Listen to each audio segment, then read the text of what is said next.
Capítulo 26. Dai de graça o que de graça recebeste, dom de curar.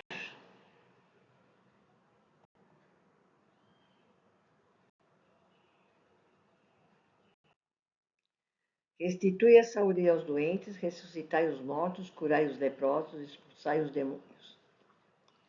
Dai de graça o que de graça recebeste.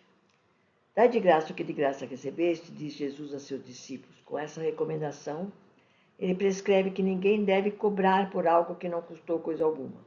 Ora, o que eles haviam recebido gratuitamente era a faculdade de curar os doentes e expulsar os demônios, isso é, os espíritos maus. Esse dom lhes havia sido dado gratuitamente por Deus para alívio dos que sofrem e para ajudar na propagação da fé. Jesus recomendava-lhes que não fizesse dele objeto de comércio, nem de especulação, nem de meio de vida. Jesus mandou que os apóstolos primeiramente anunciassem o reino de Deus e curassem os enfermos na sua nação humana, para que mais se abraçassem entre eles os laços de família, de fraternidade e da pátria. Recomendou-lhes que nada levasse consigo, pois que tudo deveria confiar dele, e que abençoasse os lugares onde fosse bem acolhidos e sacudisse os pés de poeira onde fossem repelidos. Como missionários do Senhor, protegidos por este, nenhuma importância deviam dar às comodidades materiais, cumprindo-lhes estar convencidos de que o Mestre os seguia, ligando ou desligando, o que eles ligassem ou desligassem, isso é, aprovando o que fizessem. Os apóstolos e discípulos de Jesus cabia espalhar o conhecimento da verdade. O mesmo compete hoje aos espíritas fazer. Mas para que sejam verdadeiros sucessores do Cristo, discípulos do Cristo, e disponham de autoridade e poder idênticos ao destes, necessário é que adquiram a pureza de que eles possuíam. Só assim conseguirão elevar-se ao Senhor e se acharão em condições de ligar e desligar na terra, certos de que ligaram e desligaram igualmente no céu. Isto porém, se faz compreendam bem o que consiste em ligar e desligar. Sem dúvida não consiste em absorver e condenar, porque isso compete unicamente ao juiz supremo. Consiste sim em sentir em si mesmo o encarnado, o que, aliás, só é possível a espíritos que já atingiram certo grau de elevação moral, o julgamento que será proferido e pela sinceridade do arrependimento do culpado, a indulgência com que o juiz sentenciará. Tal o sentido em que devemos compreender aquelas palavras que o orgulho humano falseou, fazendo-as exprimir um ato de arbítrio do homem, que desde então lhe arrogou o poder de absorver e condenar, de perdoar ou deixar de perdoar pecados, não como simples declaração, mas como sentença proferida em julgamento. E não é tudo. A cobiça humana as tomou para justificativa de um tráfico vergonhoso, o das indulgências.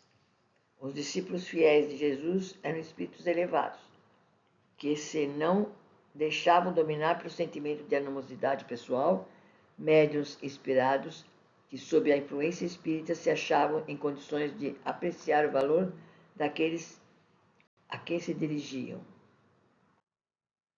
Atentando nessas palavras suas, lembremos de que também disse o Divino Mestre, no dia do julgamento, menos rigor haverá para com a terra de Sodoma e Gomorra do que para com os que recusam a luz que ele a todos envia. Mas severo, portanto, do que o daqueles povos que não tiveram socorro algum direto para sair das trevas em que viviam imersos. Será o julgamento dos que, como nós, hoje recebem os ensinos claros e os copiosos auxílios que trazem seus emissários celestes.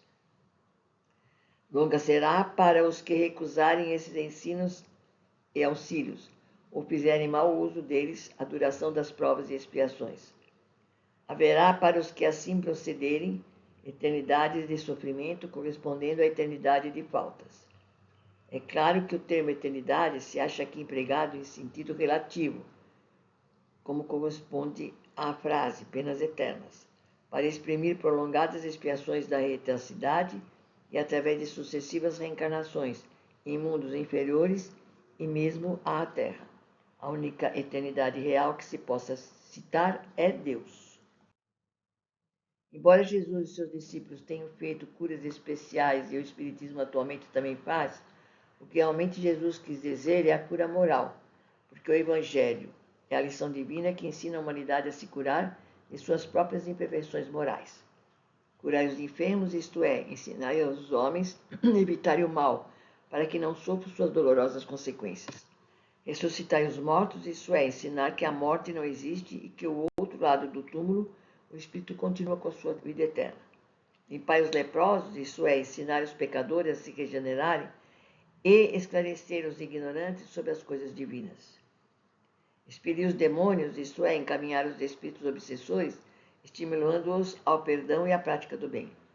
E nós nunca devemos aceitar pagamento do bem que espalhamos, uma vez que o nosso Pai, que está nos céus, não põe preço em sua misericórdia. Nós fazemos algum benefício a alguém e já queremos que pelo menos esse alguém seja reconhecido, pelo menos com um obrigado. Mas nós, quando fazemos ou levamos algum benefício para alguém, seja de que espécie for, não devemos esperar agradecimento, pois essa é a verdadeira caridade. Fazemos porque queremos.